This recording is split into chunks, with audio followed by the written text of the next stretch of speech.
Richard, so I found this a little bit easier to do a video instead as part of the Prezi. So for the using the feedback to modify your lessons where relevant, and so that's the part I'll be discussing. So I found from the feedback from the pre-service teacher, I'll do that first. To modify my lessons, there was an option or feedback given to change instead of using Kahoot to something else. I find Kahoot really awesome for the kids because they're engaged in it and it's an interactive, so that I could improve it. The only thing that I'd need to change is because, as I said before, it needs to be done live in a classroom, so it would be hard for pre-service and in-service teachers who haven't had experience with Kahoot before to find out a bit about it. But I am going to provide a link in my assessment that you can follow just to see what it's like. So I've tried to change the power tune just to make them a little bit slower, but because there's only 20 seconds per slide, I can't actually make it any longer. But that's something, although I can't change it now, it's something that I can remember for later when I do create other resources using Powtoon, that I do need to be mindful of what information I'm putting on there, how much information there will be, and just making sure that there is enough time on there for the kids to read and take in what they're going to be learning. Any spelling errors I have actually gone in and fixed. I have included the hyperlink for the blog. Didn't even think of doing something like that. I thought that was a fantastic idea, and that's definitely something that I will modify. It just means it's easier access for the students. They just click straight on the icon and it takes them to the blog. So it's a really, really great idea, and I can't believe I didn't think of it earlier. The couple of questions I haven't actually changed, only because the assessment section, I think it's really good that although it is designed for kids, if there was a substitute teacher come in, they can see what assessments have already been done by the kids. If they're up to the last task of creating a resource, they can see what they've already done beforehand and where they're up to. It also works well for kids that may have been away or anything like that. I do understand they can be a bit intimidating though, and that's something for next time that I will need to consider, how many assessments I am using and if they're worthwhile. So the reason for the 5 learning experiences was because I found some activities were a little bit longer, some were shorter, but to stay in a sequence of what I wanted them to learn, the ones at the start, although they were short, that's just accessing their prior knowledge, so I couldn't add them activities in anywhere else. I wanted them at the start for that reason. So I know that we're only meant to have 3 to 4 learning experiences, but it just would have been too long. That's why I've extended it to the 5 learning experiences. Other than that, from the in-service teachers, I did need to note in the overview that computers did need to be used. So with my context of my school, I have actually booked the computers or laptops out, or I would do with this lesson. Outlining how to use Kahoot, which I would need to do for the kids. But as I said, that's sort of something in the live classroom that you would explain, or that they've had that knowledge. I love the idea of restricting the formatting access. I didn't actually know that you could do that or how to do it. So that was a really valuable lesson from the in-service teacher I got the information from. I have actually gone in and modified that because, as she said, students could lose a question by accident. So at least if they can't change or edit the document, they can't alter the questions or say, no, I've lost it, that's why I haven't done it. So that was fantastic, and I have modified my lessons, both my Word document tasks to that. I just think it makes it nice and easy. All kids have got a clear understanding, and they have the questions are there. I think it was a really good idea as well by the in-service teacher.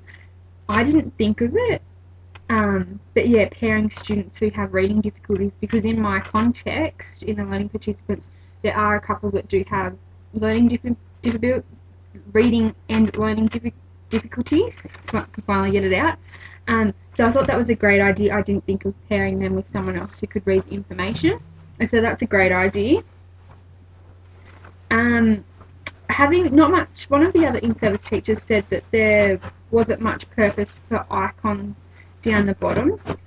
The reason I had used that was because I found that the kids could easily click beside each one that they wanted to, they could go to the next activity or the previous activity. So I found that really easy to navigate for them, and then they're not always constantly having to scroll to the top. But that's something that I could consider and take, that if I was to implement this website in or the learning space in a classroom, is if it is helping the kids or if it isn't helping the kids, and that's where I could make a judgment call on whether to have the icons down the bottom or not. But until it's implemented, I'm not quite sure, because feedback for the icons, I have received really positive feedback, so that's something I'm not sure yet on whether to modify or not. So I've just left it for now. Having the answers to the questions as links on the front page. So I didn't want to do that because the whole idea of the lesson is, or the unit overview, is for kids to discover the answers themselves, not just giving them straight to them. Otherwise there's no purpose for doing this unit overview. So although I can see where she's coming from, and it is a reasonably good idea, I just found that, yeah, I've already been provided with the answer, so therefore I don't need to do it type of attitude, whereas my whole idea was for them to learn about floods and develop their own perspective and create a resource. So I haven't worried about modifying that.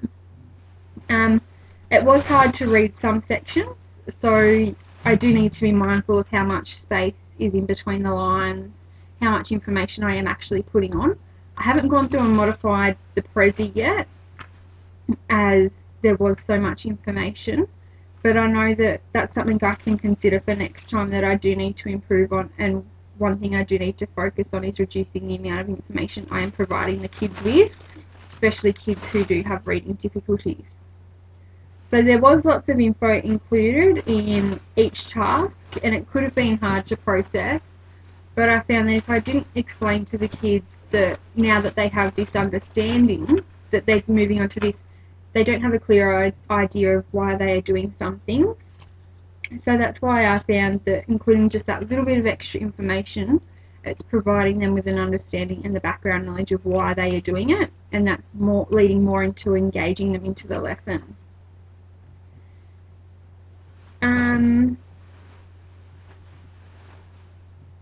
So putting the instruction icon next to the Word document, yeah, I think that's also a fantastic idea. I'd done it for everything else. I didn't even think to do it for the Word document, because I just assume most people or most children would know what that is. But to cater for the different ability levels and the different understandings by students, I have included that, and I have modified the web page with the little wording just so that they know they have to click on that.